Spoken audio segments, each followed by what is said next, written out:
이 시간 우리에게 주신 말씀은 사도행전 2장 1절부터 4절까지 사도행전 2장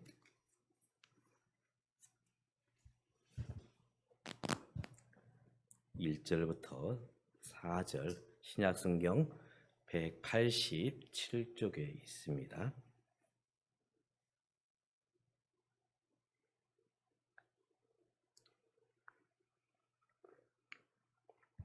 제가 홀수절 여러분 짝수절 교도하여 읽겠습니다.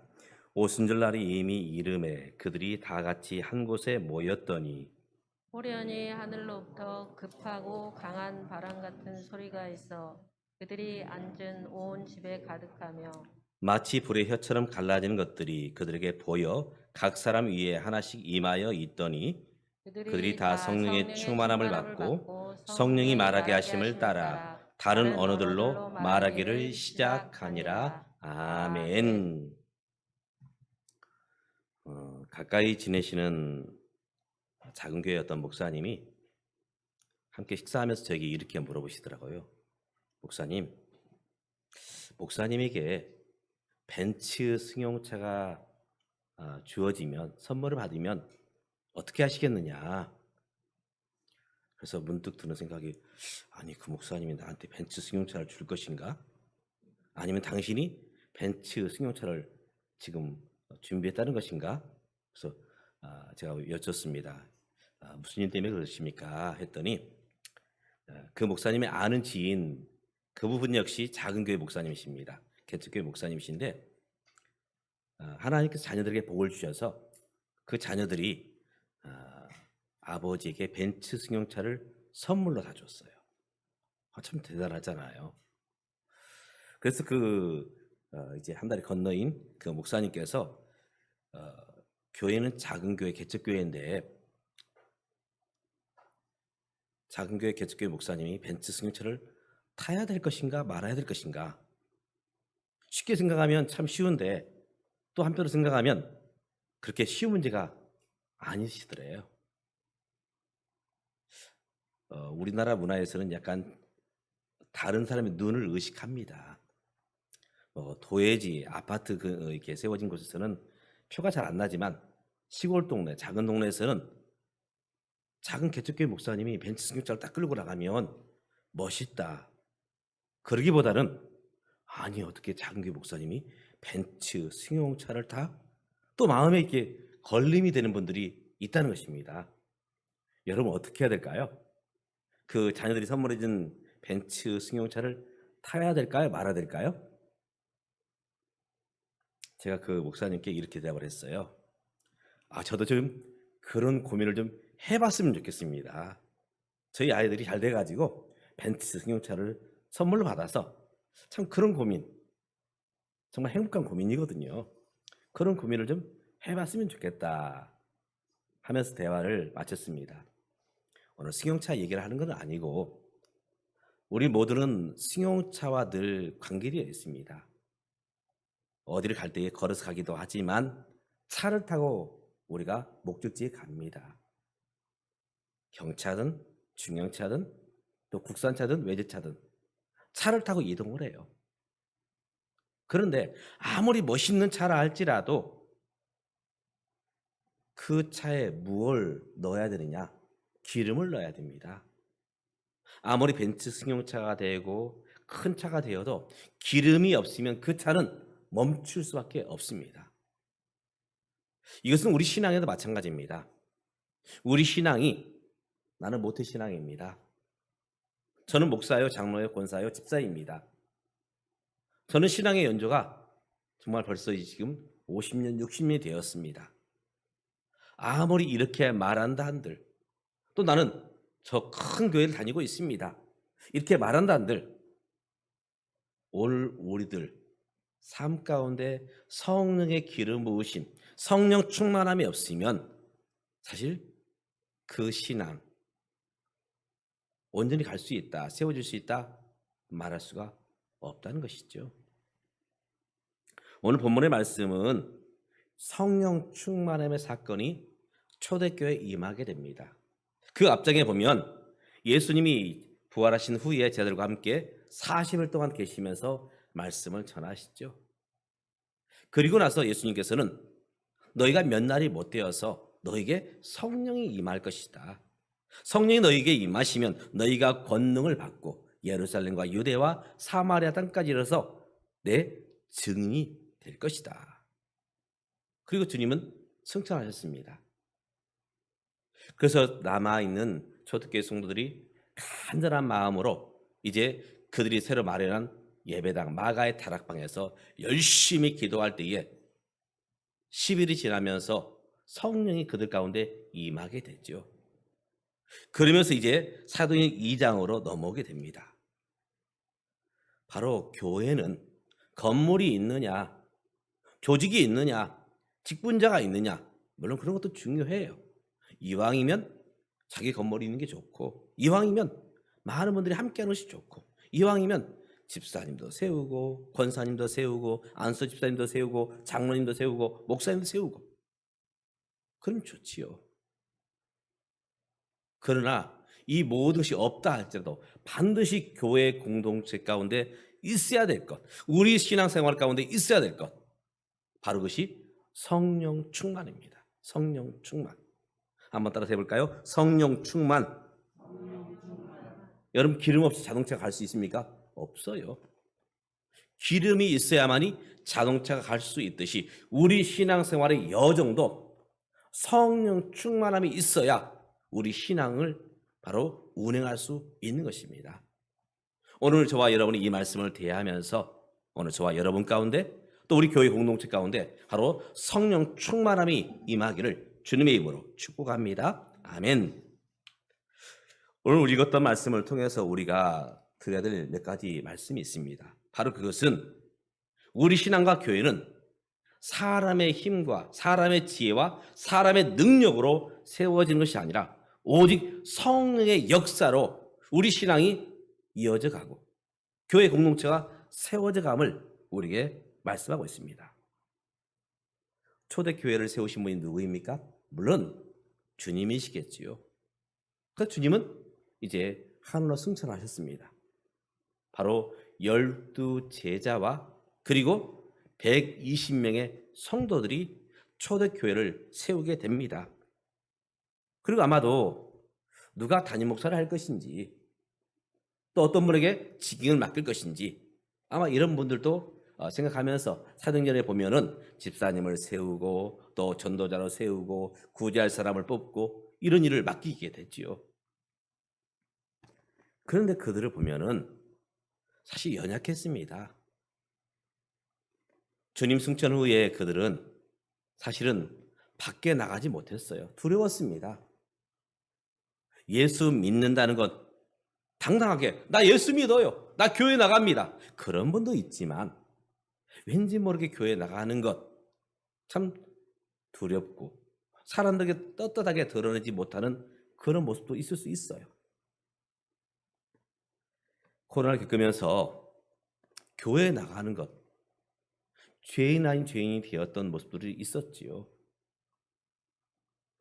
바로 초대교회 성도들이 주님 승천 후에 사실 두려웠습니다.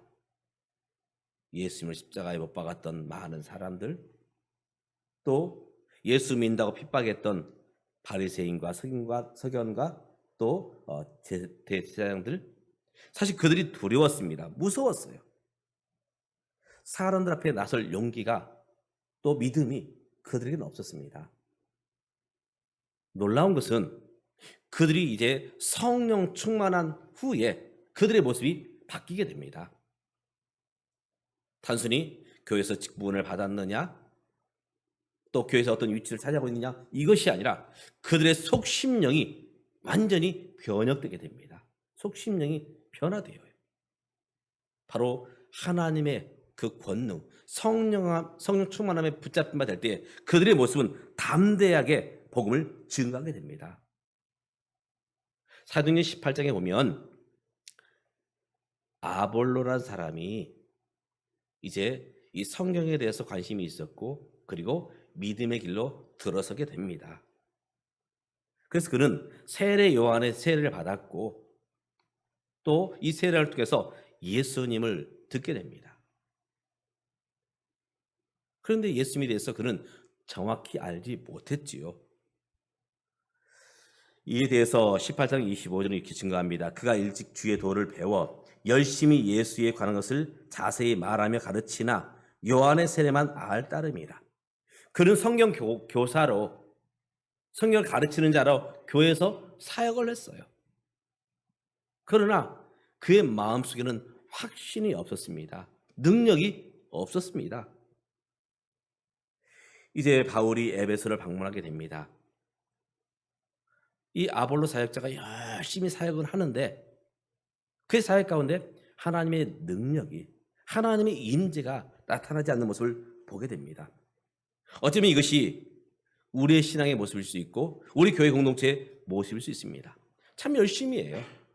예배 생활도 열심히, 또 교회에서 하는 일에 대해서 함께 참여하고 교회 공동체 구성원이 되고 시간이 지나면 직분을 맡고, 그러나 과연 나의 신앙 생활 가운데 바로 담대함, 성령 충만함이 있는가?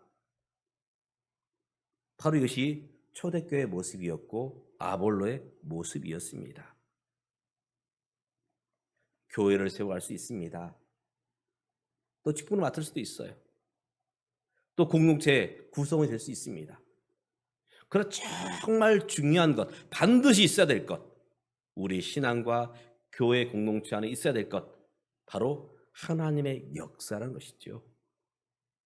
아버지 학교를 이제 준비하는 중에 있습니다. 스태프들이 모여서 함께 기도하면서 이제 외부에서 한 강사님이 오셔서 이런 말씀을 전하시더라고요.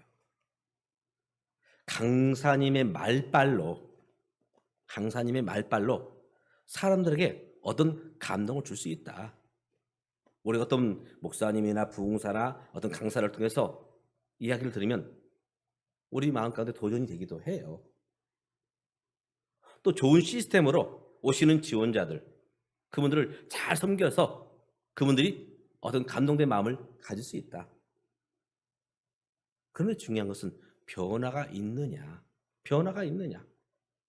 그저 그때 그 자리에 앉아있을 때는 고개를 끄덕이지만 이제 그것이 끝나고 돌아가면 결국은 도루묵이 되지 않았느냐.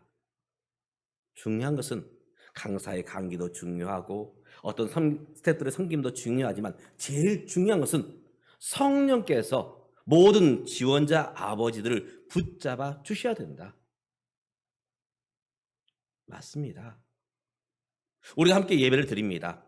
우리 예배 속에서 찬양으로, 기도로, 또 말씀으로 우리 함께 하지만 중요한 것이 무엇이냐? 하나님의 역사입니다. 성령의 도우심이에요. 저도 말씀을 전할 때 성령의 도우심을 구하면서 말씀을 전해야 되고, 말씀을 듣는 여러분들도 하나님 나에게 말씀하여 주시옵소서, 레마의 음성으로 내게 들려주시옵소서, 그런 마음으로 말씀을 들어야 되죠. 또 찬양을 부를 때에도 하나님, 내가 내 입술로만 하나님을 찬양함이 아니라 내 온 마음을 다하여서 주님을 높여드립니다, 나의 찬양을 받아주시옵소서. 기도할 때도 그저 좋은 어떤 간구만 하는 것이 아니라 정말 우리 심령을 토로하면서 하나님 앞에 간구할 때에 바로 하나님의 역사가 임하게 되는 것이죠. 사랑하는 믿음의 가족 여러분, 오늘 우리의 신앙, 또 우리 교회 공동체, 바로 이 모든 것 가운데 바로 성령 충만함이 임해야 된다는 것을 늘 기억할 수 있기를 주님의 이름으로 축복합니다. 아멘. 바로 이렇게 할 때 초대교회에 바로 성령 충만함이 임하게 됩니다. 많은 분들이 목사님, 그러면 어떻게 해야 우리가 성령 충만함에 임할 수 있겠습니까? 성령 충만. 제가 장로교회 목사로서 순복음교회 목사님들을 보면은, 야, 저 사람은 성령 충만하고 우리 성령 충만하지 못한가? 또 장로 교인들도 그렇게 생각을 하시는 것 같아요. 순복음교회 교인들은 성령 충만하고 장로교 교인들은 성령 충만하지 못한가? 그렇습니까? 고린도 교회가 성령 충만이 무엇이냐 할 때 일부에서 이런 얘기를 합니다. 성령 충만은 방언이다. 바로 사도행 2장에 보면은 다른 나라의 언어로 방언을 하게 되었다, 기도를 하게 되었다 이야기하고 있죠. 근데 성경은 결코 그러게 말하고 있지 않습니다. 성령 충만의 기준은 방언은 아닙니다. 다만 보여지는 모습으로 방언의 은사를 주셨을 뿐이지, 오직 방언 받는 사람만이, 방언을 할 줄 아는 사람만이 성령 충만하다, 그렇게 말씀하고 있지 않아요. 성령 충만은 다양한 모습으로 임합니다. 다양한 모습으로. 그래서 고린도전서 12장, 13장, 14장에 걸쳐서 성령의 여러 가지 은사들을 우리에게 말씀합니다. 그러면서 가장 좋은 은사가 뭐냐? 그 중에 제일은 무엇이라고요? 사랑이다. 성령 충만은 단순히 방언을 할 줄 아느냐 모르느냐 이것이 아니라는 것입니다. 다만 성령 충만의 모습의 하나로 바로 초대교회 공동체 가운데 방언의 은사를 주셨다는 것이죠. 제가 중학교 때 교회를 나왔는데요. 친구들이 다 방언을 해요. 저도 좀 배가 아프기도 하고, 또 한편으로는 다른 친구들은 방언할 줄 아는데 나만 못해? 좀 존심이 상하더라고요. 그래서 기도했습니다. 그랬더니 과연 하나님 방언의 은사를 주시더라고요. 방언의 유익이 무엇일까요? 우리가 그냥 기도하면 기도할 수 있어요. 그런데 기도가 조금 하다 보면 막혀버립니다. 근데 제가 방언의 은사를 받고 기도를 하면은 10분, 20분, 30분, 1시간 기도함에 있어서 막힘이 없이 기도할 수 있게 되더라고요. 또 우리가 이 기도할 때 방언을 하면은 다른 사람이 내 기도를 들으면 어떡하지? 사실 나만이 은밀하게 하는 기도들이 있거든요. 좀 다른 사람에게 좀 공개하기 어려운 그런 기도들이 있어요. 그대로 들려지는 우리의 말로 기도하면 옆 사람이 듣게 됩니다. 또 옆 사람 판단하게 되죠. 저분이 저런 기도를 가지고 기도하는구나. 물론 그렇게 순전하게 생각할 수 있지만 또 한편으로는 판단할 수 있거든요. 그런데 방언을 기도하면 나와 오직 하나님과의 관계 속에서만 하나님께 기도할 수 있게 되죠. 기도에 집중을 가져오게 됩니다. 그런데 이 방언, 우리 한국교회와 이 고린도 교회가 사실 방언 때문에 많은 아픔들이 있었죠. 여러분 방언할 수 있으면 방언을 하실 수 있기를 바랍니다. 또 구하시고 또 방언의 은사를 사용하시기 바랍니다. 그러나 방언을 할 줄 모른다 할지라도 거기에 너무 매이지 않기를 바랍니다. 그 사람이 성령의 은사를 받았느냐 이것이 중요하지만 그의 모습이 성령 충만하냐 충만하지 않느냐는 어디에서 나타나느냐. 오늘 방언의 은사를 받은 초대교회 성도들이 그 후에 이제 사도행전 3장 4장 계속 이어지면서 이 성령 충만한 모습이 어떻게 이제 나타나고 있느냐, 바로 전도입니다. 사도행전 3장에 보면 베드로가 나가서 무엇합니까? 나 방언할 줄 알아. 나 방언의 은사 받았어. 이게 아닙니다. 바로 십자가에 못 박히신, 그리고 죽음을 이기시고 다시금 살아나신 예수 그리스도를 증거하고 전하게 됩니다. 복음을 전하는데 바로 성령의 은사가 바로 쓰임받고 있는 것이죠. 우리나라에 일어났던 많은 이단들, 지금도 이제 신앙촌 물건들이 있습니다. 이 신앙촌을 세웠던 분이 누구냐? 박태선 씨, 전도관. 이분이 원래 장로교 안수 집사님이셨고, 그리고 장로 피택을 받으신 분이었어요. 그러는 중에 그분에게 성령의 은사가 강력하게 임하게 됩니다. 그런데 그 은사, 성령 충만함, 그것을 가지고 결국은 주님을 부인하는, 주님을 저버리는, 예수님을 나타내고 예수님을 보여주고 예수님을 증거한 것이 아니라 바로 자기 자신을 나타나게 되죠. 자기 이름을 나타나게 됩니다. 모든 성령의 은사들의 목적은 무엇이냐? 복음전도입니다. 복음전도. 그분이 성령 충만하냐, 충만하지 않느냐? 여러분 판단 기준이 무엇이라고요? 그분이 전도자의 삶을 사느냐, 살지 않느냐? 아무리 방언의 은사를 한다 할지라도, 신유의 은사가 있어서 병을 고친다 할지라도, 자기를 나타내려고 한다면 사실 그분은 성령 충만함이 아닙니다. 자기 자랑으로 끝나요. 하나님께서 오늘 우리 인간들에게 또 교회에게 이 성령의 은사를 주시고 성령 충만케 하신 것은 바로 그 성령을 통해서 주의 복음이 증거되도록 성령 충만을 허락하셨고 은사들을 허락해 주셨습니다. 오늘 저와 여러분이 성령 충만한 자로서 날마다 주 예수님을 나타내며 주님의 이름을 높이며 복음을 증거하는 저와 여러분의 삶이 되시기를 주님의 이름으로 축복합니다. 아멘. 그러면 어떻게 해야 우리가 이런 성령 충만에 이르게 되느냐? 사도행 1장에 보면 그들이 성령 충만했던 그 모습들이 나옵니다. 그들이 11일 동안 기도했다. 성경에서 10이라는 숫자는 완전수입니다. 꽉 찬 수예요. 예수님이 부활하신 후에 제자들과 함께 40일 동안 계셨죠. 그리고 10일이 지난 바로 그 즈음에 성령이 임하게 됩니다. 다시 말해서 예수님이 부활하시고 승천하신 지 50일 만에 바로 성령 충만이 초대교회 공동체에 임하게 됩니다. 그래서 우리나라에서 일어난 교단은 아닌데 소위 말해서 오순절파, 순복음을 비롯한 오순절파가 바로 이 오순절에 나왔습니다. 오순절. 주님이 부활하시고 승천하신 후에 바로 50일째 되는 해. 예수님이 승천하신 후에 10일이 지난 다음 바로 50일째 되던 날, 이날에 성령 충만이 임했다고 해서 바로 오순절 성령 사건이다. 이렇게 표현합니다. 그들이 10일 동안 무엇했느냐? 간절히 기도했다는 것입니다. 기도했다는 것.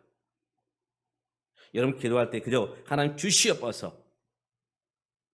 물론 이것도 필요하지만 기도에도 순서가 있습니다. 어떤 순서가 있느냐? 먼저 회개해야 됩니다. 우리를 비워야 돼요. 우리 죄를 회개하지 않고는 절대로 성령 충만이 임하지 않습니다. 먼저 하나님 앞에서 내 자신을 보면서 회개하는 그 비움의 시간. 두 번째는 내가 주인 노릇하며 살아왔습니다. 이제 나의 삶의 주인은 주님이십니다. 예수 그리스도이십니다.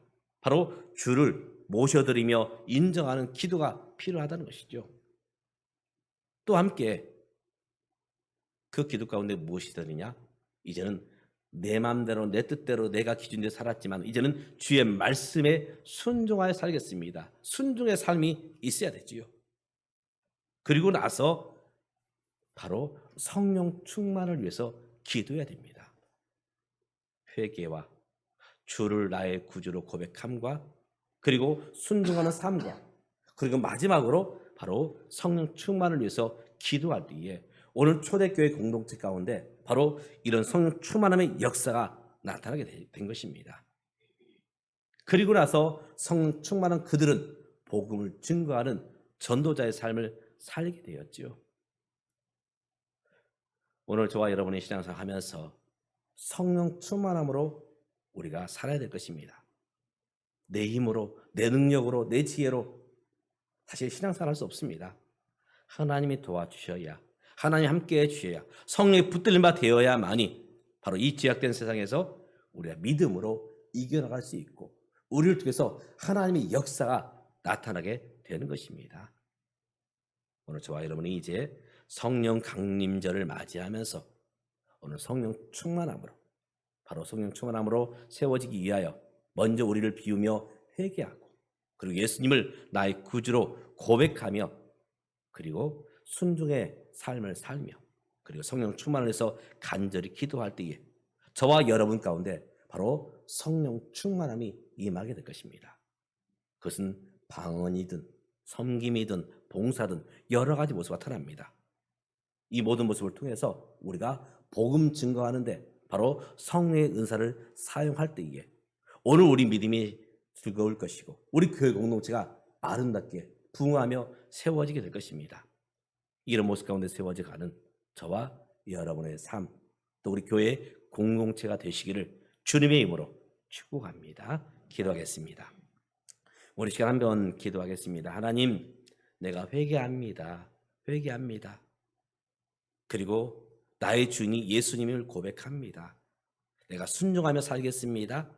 나에게 성령 충만을 부어 주시옵소서. 그리하여서 내가 힘있게 주의 복음을 증거하는 전도자의 삶을 살아가는 오늘 나와 우리 교회 공동체 되게 하옵소서. 우리 한 2분 정도 우리 각자 소리내어서 기도드립니다. 하나님 아버지, 이 시간 주님 앞에 엎드립니다. 하나님, 먼저 우리의 모습을, 나의 모습을 주 앞에 아버지여 연약하고 아버지여 부족하고 허물 많은 모습을 회개합니다. 하나님, 내 마음대로 내 뜻대로 살았음을 회개합니다. 하나님, 보여진 것에 아버지여 마음이 있던 것들을 회개합니다. 아버지여 도와주시옵소서. 나의 삶의 주인이 오직 예수 그리스도인데 바로 입술로만 주여 주여 함이 아니라 진정으로 내 삶의 가정에 또 교회 공동체의 주인이 예수님을 고백하며 서게 하옵소서. 주님만이 나의 주인이십니다. 주님만이 이 모든 것의 주인이십니다.